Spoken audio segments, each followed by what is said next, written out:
नमस्कार दोस्तों, बहुत इम्पोर्टेंट टॉपिक रहेगा। आप लोगों को मेरे को मैसेजेस आए कई बार कि सर ये पॉलिटिकल चीज़ें हम नॉर्मल आदमी क्यों कंज्यूम करें, हमें इससे दूर रहना चाहिए। जियो politics politics why it is important, आज इस वीडियो के माध्यम से बताऊंगा। और इसमें कुछ कुछ चीज़ें बताऊंगा। इसमें जैसे सोनम वांगचुक जी का कुछ है, उस पर भी क्लैरिटी चाहिए लोगों को, ठीक है। तो कई कई चीज़ें सीखने को भी मिलेगी, एग्जाम्पल्स के तहत बताता चला जाऊंगा आप लोगों को। बड़ा मज़ा आएगा। एंड चैनल को लाइक कर लेना, सब्सक्राइब कर लेना। और सब दिवाली आ रही है तो सब्सक्राइबर्स भी थोड़े बढ़ा दो ताकि दिवाली पे अच्छा लगे। 75,000 का आंकड़ा अगर टच करवा दो, ठीक है। 75,000 is also for such A channel जो कोई एक आइडियोलॉजी नहीं पकड़ के चलता, इज अचीवमेंट। मैं इसमें भी काफ़ी खुश रहता हूँ। तो क्यों कंज्यूम करनी है हमें, ये सुनिए आप। अगर हम पॉलिटिक्स कंज्यूम नहीं करेंगे तो पॉलिटिक्स हमें कंज्यूम कर लेगी। We cannot run away from these things. छोटी छोटी चीज़ें, ईपीएफ के कोई रूल्स आए हैं, अलग से वीडियो बनेगा क्योंकि मैं इसमें अलग अलग एग्जाम्पल्स देने वाला हूँ। तो अगर उसको निकालने में कुछ है गड़बड़, निकालने में थोड़ा वो है, अंकुश लगेगा, तो कहीं ऐसा तो नहीं कि हायर ऑर्डर थिंकिंग कि सरकार को लग रहा है नौकरी जाने वाली है और बहुत लोग इकट्ठा निकाल लेंगे, ऐसा तो नहीं है। तो इसलिए कंज्यूम करना बहुत बहुत ज़रूरी है, क्योंकि उससे आपकी रोज़मर्रा की लाइफ अफेक्ट होती है। आप भले नौकरी में नहीं हैं, नौकरी में कोई और है, पर जाएंगी नौकरी या कुछ होगा इकोनॉमी में तो आप हैं ही ना। अगर आप इस देश में हैं तो इस देश में क्या हो रहा है विल अफेक्ट यू। एंड देश में होने के लिए पॉलिटिक्स के माध्यम से ही होता है। एक ऑर्डर कहीं निकल गया एंड इट कैन मेक और ब्रेक योर लाइफ और मेक इट। अब जैसे रियल एस्टेट है, रियल एस्टेट के अंदर आरबीआई के अंदर ने एक अलग, हर चीज़ पे अलग अलग वीडियो भी हो जाएंगे, पर मैं बता रहा हूँ रियल एस्टेट में एक ड्राफ्ट बनाया है कि फॉरेन डायरेक्ट इन्वेस्टमेंट कंपनीज में आ जाएगा। और बुल्ले बुल्ले हो जाएगी, क्या क्या फायदे हो जाएंगे अगर ये अलाउ कर दिया तो। बिल्डर्स को डायरेक्ट पैसा बाहर से, तो कॉस्ट ऑफ फंड्स क्या क्या फर्क फर्क पड़ेगा सर जी। हर चीज को पता करना जरूरी है। बिहार के elections, Bihar is very important. Bihar का अगर भला हो जाएगा, जो होना चाहिए वैसे, लेकिन अगर उसका भला किसी ने कर दिया तो बिहार के लोग बाहर नहीं जाएंगे। बिहार के लोग बाहर नहीं जाएंगे तो लेबर इजीली अवेलेबल नहीं होगी, सस्ती लेबर नहीं अवेलेबल होगी, तो फिर क्या होगा आप समझ रहे हैं। हम अपनी चाहतों को एक तरफ रख दें। सबसे बड़ी चीज प्रॉब्लम क्या है ना, मैं चाहता हूं ये आइडियोलॉजी, या मैं बीजेपी, या मैं कांग्रेस, या मैं दिस एंड दैट, उसमें अरे आपके चाहने से कुछ नहीं हो रहा है जो सम टोटल है। इट इज समथिंग लाइक आपने स्टॉक मार्केट में पैसे लगाए, आप तो चाहोगे बढ़ जाए, लेकिन आपके चाहने से तो ना बढ़ेगा। वो सम टोटल लोग क्या सोचते हैं उस टाइम पे, दैट विल डिसाइड। तो while you may have your favourites, but you should be open for other disconfirming news and you should know how to consume the news. जैसे सोनम वांगचुक जी की न्यूज आई, तो एक तरफा तो वो है कि कोई लोग कहेंगे कि सही किया जो ऐसे भक्तजन वाले हैं, हालांकि उनके केस में ऐसा नहीं हो रहा, which is again a decent thing. But then उनको एकदम पॉसिबिलिटीज नहीं रखना कि कुछ गड़बड़ हो सकती है, एक्चुअली चेक कर ले, वो भी गलत है। क्योंकि नॉलेज कितनी है आपको कि वो वांगचुक जी कौन है जी, वो थ्री इडियट्स वाले, तो थ्री इडियट्स में आमिर खान का वो वाला किरदार लोगों को पसंद है। अरे एक इंसान के कई फैसेट्स हो सकते हैं, you may like one part of it, नहीं बट देन वो तो इतने नहीं। द फैक्ट ये है कि मैंने उनको देखा, उनका कंज्यूम किया, मेरे पास कोई वो नहीं है कि इस तरफ या उस तरफ। बट अगर कोई इंसान डिसअफेक्शन पैदा कर रहा है आपकी गवर्नमेंट के लिए, तो मेरे ख्याल से वो ठीक नहीं होता। Disaffection is a big word. जैसे कि अब इसको चेक करने के लिए मैं बताता हूं, ठीक है। मैं कुछ बोलता हूं, आपने मेरा कंटेंट देखा है, उसमें रेज पैदा नहीं करना है, इमोशंस को शांत रखना है। द मोमेंट जो रेज पैदा कर रहे हैं, जैसे न्यूज चैनल वाले करते हैं, आपने देखा होगा, तो एजेंडा है भाई इनका। That is the only way you can जज a person. A person with an agenda will try to, वो ठंडे गर्म तवे पे ठंडा पानी डाला, अबे ठीक है हो गया। अभी मैं आपको एक चीज बताता हूं, जैसे कि एक ओपन लेटर करके कोई चैनल है, उस पर should you leave India, you should leave India करके एक वीडियो है 12-14 मिनट का। काफी पॉपुलर यूट्यूबर है, और उनने उस वीडियो में जैसे मैंने देखा तो उनने दिखाया, पहले तो हमारा गुड़गांव में दिखाया उनने कि इतने लोग मर गए, पानी भरा, मुंबई में ऐसे हो रहा है, इंफ्रास्ट्रक्चर ऐसा है, बेंगलोर ऐसा है, देश रहने लायक नहीं है, ये नहीं है, वैसा नहीं है, इतने लोग मर गए, ऐसे हो गया, वैसा हो गया।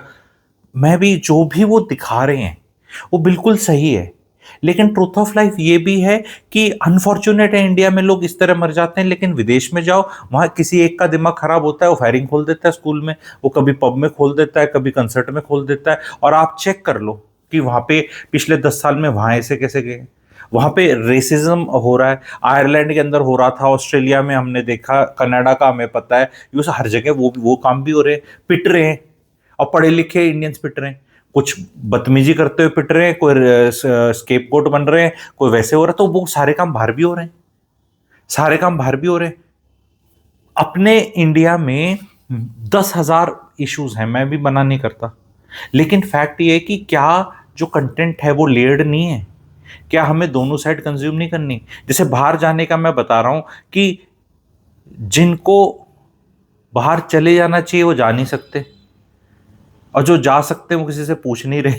ठीक है, तो ये डिस्का, और उन्हें वैसे भी कोई फर्क नहीं पड़ता, और एक तबका ऐसा है कि वो कभी चला जाता है, कभी आ जाता है, वो हर जगह ऐश लूट रहा है। तो ये डिबेट पे बार बार ऐसे करना कि नहीं चला ही जाना चाहिए, अब पापा मम्मी से लड़ाई होगी तो बस घर हमेशा हमेशा के लिए छोड़ ही दो, ये अच्छा नहीं है। यार ये तो यही लाइफ की वो है। हर आदमी रेज मोड में जाता दिख रहा है, और कंटेंट क्रिएशन में बहुत कंटेंट क्रिएटर्स ने पकड़ ली है बात। अगर महिलाओं को अगेंस्ट रेज है कि 498 करती हैं, एंड वो हमारा अतुल सुभाष केस हुआ, उससे बाद इस तरह के दो चार हुए, और फिर वो एक अलग नैरेटिव बन जाता है, तो उस कंटेंट बनाने में सुपर हिट हो जाता है कंटेंट, क्योंकि रेज वाला कंटेंट है वो।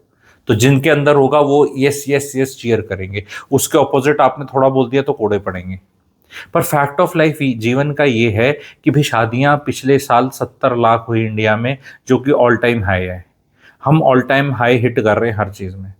कंटेंट को देखो, वो को बोलेगा गोल्ड क्रैश होने वाला है, कोई बोलेगा सिल्वर बहुत बढ़ गया, silver is about to crash, कोई कह रहा है गोल्ड 2 लाख ऊपर जाएगा, कोई कह रहा है नहीं अब स्टॉक मार्केट क्रैश करेगा, कोई कह रहा है नहीं ये भी अच्छा करेगा, कोई कह रहा है रियल एस्टेट क्रैश कर रही है। और विशाल भार्गव उन जैसे वो बना रहे थे जुलाई में, Gurgaon is a pack of cards and it will be down and it will be crash, अभी अक्टूबर खत्म होने वाला है। नहीं, पर क्या तुम्हारा उतना बिक रहा है? 7 साल में जो चीज़ बनती है उसको 2 साल में बेच लो, 1 महीने में बेचने की क्या जल्दी है? आप अगर 10,000 मीटर कर्टन का कपड़ा लेकर आता है कोई दुकान वाला, तो क्या 2 दिन में बेच देता है? कुछ इन्वेंट्री होती है, कोई वर्किंग कैपिटल होता है, कोई कैश फ्लो होता है। अभी अभी ये आ गया, आरबीआई ने जो बोल दिया, आरबीआई ने अभी बोल दिया कि ये बाहर का पैसा आ जाएगा, तो फिर कहानी फिर चेंज होगी। अभी इन्फ्लेशन ऑल टाइम लो आई हुई है, 1.5% कुछ ऐसे करके 8 ईयर लो चल रहा है। अब वो 8 ईयर लो चलने पे जो इन्फ्लेशन इतनी कम आई है, जो तो इंटरेस्ट रेट कम होने चाहिए, पर जो इन्फ्लेशन इतनी कम हुई है, तो इन्फ्लेशन से इंटरेस्ट रेट नीचे होंगे। एक तो इन्फ्लेशन को अगर आप चेक करें तो लोग कह रहे हैं अरे ऑल टाइम लो इन्फ्लेशन है, जहाज की टिकट करो तो ऑल टाइम हाई, कहीं 10,000 11,000 रुपये से की टिकट नहीं मिलती, कहीं मर्जी चलो। ये दिवाली के सीजन की बात नहीं हो रही, जनरली वैसे होटल के किराए देखो, स्कूल की फीस देखो, तो ये डेटा कहाँ से आ रहा है इसका नहीं पता चलता। कोई भी अगर आप अपने खर्चे देखो तो पता नहीं है इन्फ्लेशन का डेटा कहाँ से ले रहे हैं, कौन सी चीज़ें डेटा कलेक्ट कौन कर रहा है। भाई अगर आम आदमी कहीं देख रहा है स्कूल की फीस उसको देनी देनी है, बाहर खाना खाने जाओ इतना महंगा है, अगर आपको मूवी देखनी है, मूवियाँ पिट रही हैं, कोई देखता नहीं है, पर फिर भी टिकटें निकलती हैं तो 500-600 रुपये, पॉपकॉर्न के पूरे महंगे रेट, मजा ले कहीं रेट कम कर लें। रियल एस्टेट देख लो, रेंट देख लो, रेंट रेंट ऐसे लोगों के मतलब परेशानी हो रही है, पर उसके डेटा के ऊपर कौन बात करेगा। तो एक तरफा कभी कुछ कर नहीं सकते।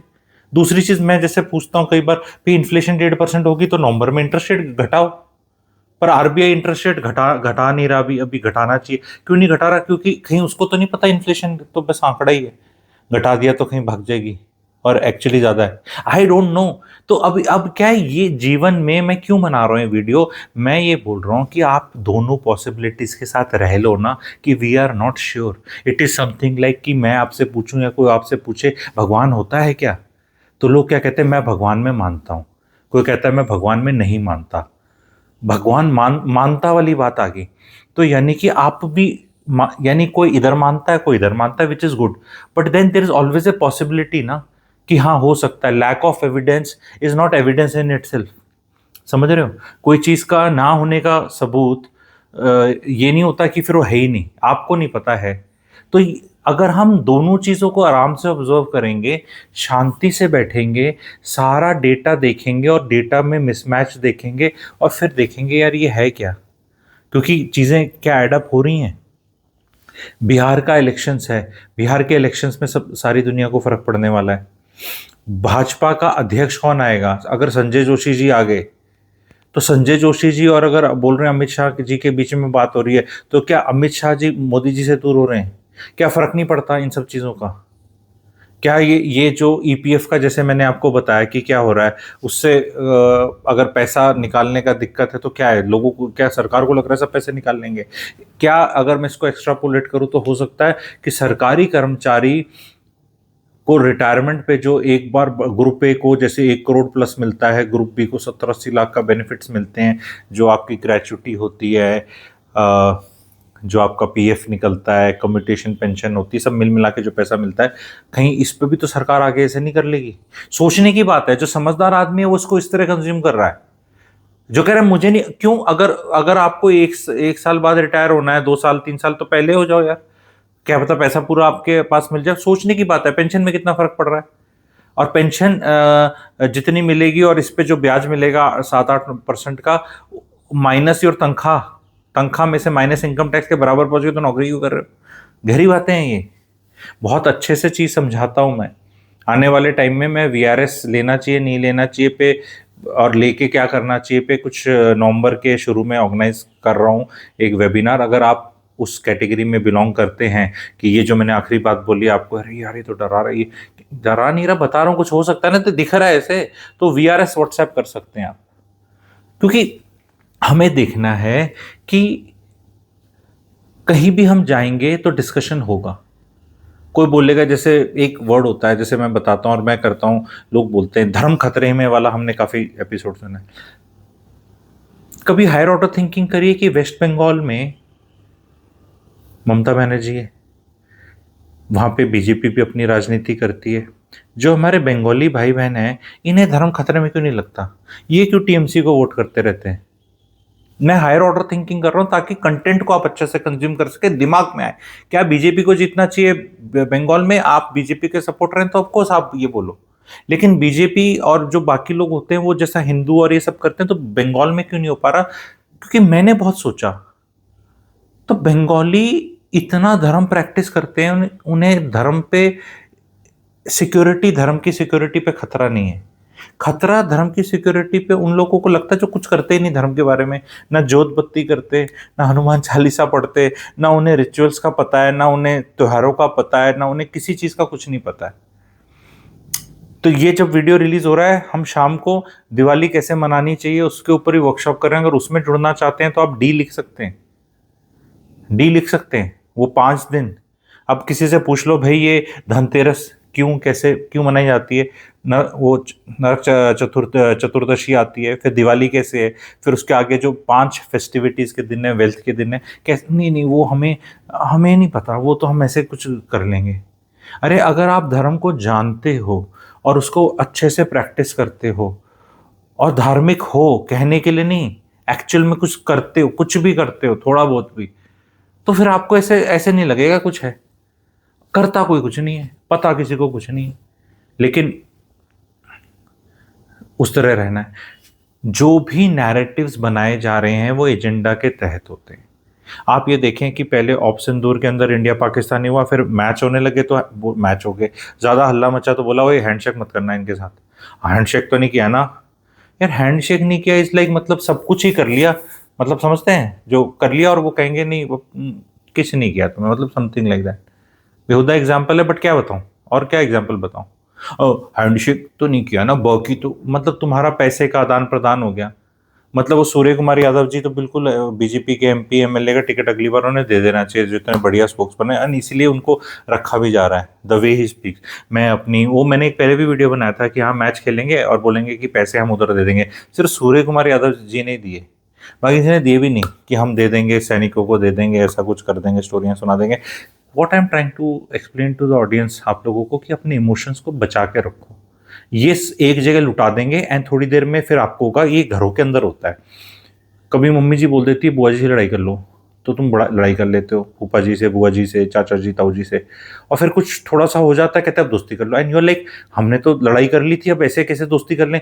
ओ कर लो, दोस्ती कर लो। जैसे मैं आपको बताता हूँ लॉजिक के हिसाब से, लोग कहते हैं अभी तालिबान आया, तालिबान, ठीक है, तालिबान से दोस्ती कर रहे हैं, तो कह रहे हैं वो अर्नब गोस्वामी और वो सब चिल्लम चिल्ली, मेरे दुश्मन का क्या दोस्त, दुश्मन का दुश्मन हमारा दोस्त है, लॉजिक लगाया उसने, दुश्मन का दुश्मन आपका दोस्त है, ओके, पाकिस्तान का दुश्मन हमारा दोस्त, हमने मेरे को अपने देश, एक मिनट रुको, थोड़ा दोबारा चलते हैं, दुश्मन यानी पाकिस्तान, दुश्मन का दोस्त दुश्मन है, और दुश्मन का दुश्मन दोस्त है, ये मैथ का फॉर्मूला होता है, negative negative positive, negative positive negative, ऐसे ऐसे करके होता है ना। तो फिर पाकिस्तान का दोस्त चाइना से इंडिया दोस्ती क्यों कर रहा है? इस बार लड़ी के ऊपर क्यों नहीं लड़ाई हो रही? इस बार को बताया गया आपको, लड़ी चेक करके देखना, चाइनीज लड़ी का बहिष्कार करो, गणेश जी वहां बने हुए हैं उनका बहिष्कार करो, ऐसा कुछ चल ही नहीं रहा इस बार। और फिर पुतिन भी दोस्ती कर रहा है पाकिस्तान के साथ, इंडिया भी कर रहा है, और पाकिस्तान से तो सभी दोस्ती कर रहे हैं, तो फिर उस लॉजिक के हिसाब से तो इंडिया सबसे दुश्मनी कर ले। भैया कोई लॉजिक नहीं चल रहा है। Be alive to possibilities, all kind of possibilities, वही एक अपनी लाइफ में करनी है, नहीं तो दिमाग की दही हो जाएगी। तुम एक तरफा जब वो कृषि कानून आए, वो सरकार ने लाए तो बड़े लोगों ने सपोर्ट किया, ये फार्मर्स ऐसे कर रहे हैं, ये कर रहे हैं, ये कर रहे हैं, पूरे एक साल तक ज्ञान बांटते रहे। फिर जब सरकार ने वापस ले लिए, फिर उसको मास्टर स्ट्रोक बोल दिया। हर चीज़ ही मास्टर स्ट्रोक है भी। जीएसटी का वो ये रेट कम करना को मास्टर स्ट्रोक बोला जा रहा है, जैसे कि जीएसटी के रेट जो लगाए थे वो तो नेहरू जी ने लगाए थे, इन लोगों ने कम करके मास्टर स्ट्रोक कर दिया। तो मतलब क्लैपिंग किस चीज़ की कर रहे हो? कर दिया तो चुप रहो ना, बोलो ये तो पहले लगाने ही नहीं चाहिए थे, अब कम कर दिया तो चलो ठीक है। मतलब अंदर से बहुत ज़्यादा क्लैपिंग करने की पूरे टाइम ज़रूरत क्या? चुप रहो, बोलो और कम करो, टैक्स और कम करो, और कम करो, ये अप्रोच होनी चाहिए। जो चीज़ को रेवड़ी बोला जाता था, जो आदरणीय अरविंद केजरीवाल जी ने जो चीज़ स्टार्ट करी, और मोदी जी बोलते थे रेवड़ी रेवड़ी, ये रेवड़ी जो है ना, ये रेवड़ी, ऐसे करके सारी जगह रेवड़ियाँ बटी हैं। महाराष्ट्र में बटी है, मध्य प्रदेश में बटी है, जहाँ इलेक्शन नहीं हो रहे, हरियाणा में जहाँ हुए थे वहाँ पे भी बताया, वहाँ भी अभी बट रही हैं, अभी बिहार में भी बट रही हैं। तो अब ये रेवड़ी मॉडल तो हर जगह चल रहा है, तो बोलना कुछ करना कुछ। तो उसमें जो जनता है, अब मैं ये नहीं कह रहा कि उठा के दूसरे वालों को वोट दे दो, दूसरे वालों का और बुरा हाल होगा। वोट जिसको देनी है आप दो, एक को ही दे सकते हो, लेकिन भाई उससे इतने खुश होके वोट क्यों दे रहे हो? आप बोलो कि दिल पे पत्थर करके रो के दो वोट दे रहे, ऐसा करके क्यों नहीं बोल रहे? क्यों स्पोक्स पर्सन बन रहे हो पॉलिटिकल पार्टीज और पॉलिटिकल पर्सनालिटीज के? देश का स्पोक्स पर्सन कौन बनेगा? आप पर पूरे टाइम, जैसे मैं आपको वीडियो के माध्यम से रेज वाला नहीं करना है, ये इतने गड्ढे हैं, नहीं गड्ढे पहले भी थे, पर एकदम अभी ठीक हो जाने चाहिए, अब हो जाएंगे। कई बार क्या होता है, ये जो ट्रैफिक जैम होता है, गड्ढे होते हैं, ये तो प्रॉब्लम है, पर प्रॉब्लम घर में रिलेशनशिप्स भी हैं, और प्रॉब्लम वो नौकरी भी है, और नौकरी से लेट आना और चूसना भी है, और उसके बाद फिर ये भी नहीं मिलते, तो ये भी ठीक नहीं मिलता। तो प्रॉब्लम ये है। अदरवाइज जो गड्ढों में नहीं घुस रहा, जो शांति से घर में बैठा है, जो गांव में हुक्का पी रहा है, उसकी लाइफ तो सही चल रही। वो तो और गंदगी में बैठा है, उसके पास तो और चीज़ों का अभाव है, बट बाकी चीज़ें तो हमें अपने इंडिविजुअल लेवल पे देखना है।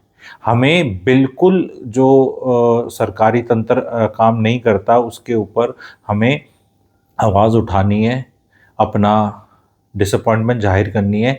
लेकिन ये जो कलेक्टिव रौश इकट्ठा करने का तरीका होता है, ये एजेंडा हो जाता है। बिकॉज मैं क्यों मानता हूँ, जैसे लेह के अंदर वायलेंस हुआ है, कहीं भी हुआ, कि जो यंगस्टर्स हैं हमारे आज के दिन, यार वो ऐसे कुछ नहीं जा रहे कहीं पे, एक फैक्ट है।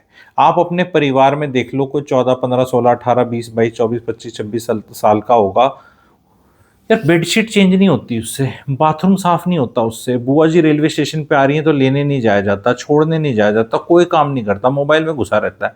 यार वो ऐसे ही कहीं इतनी इजीली नहीं पहुंच जाएगा। अगर कहीं पहुंच रहे हैं ना, तो भाई फिर वो ऑर्गेनाइज्ड है। आप इस चीज़ को यकीन करते हो, ये मेरी थ्योरी है। आप 100 लोग इकट्ठे कर नहीं सकते। आप अपने घर में, अपने परिवार में, रिश्तेदारी में जितने बच्चे हैं 18 से 25 साल के, उनको कोई आप इकट्ठे करने की कोशिश करो। मैं ये नहीं कह रहा कि कुछ गलत काम कराने के लिए और ये सब करने के लिए, वो गलत के लिए तो उनको भी डर लगेगा, ठीक है, लेकिन अच्छे काम के लिए भी आज के दिन इकट्ठे नहीं होते। कोई बोलता है ना चलो फंक्शन है आज, चलो वहां दिवाली पे उनके जाना है, मेरे को नहीं जाना, ये वो लोग हैं। तो अगर मान लो कंट्री में कहीं हो रहा है, इंडिया जैसे कंट्री में कहीं हो रहा है, तो हमें सिटीजन्स को एकदम ऐसा नहीं देखना कि ये बिल्कुल ही गवर्नमेंट का इतना इतना वो नहीं है। हमारा इतना कभी नहीं हुआ, अंग्रेज इतने साल ऐसी तो न रह गए। ये करा जा रहा है तो कौन करता है, क्यों करता है, तो ये देखना है।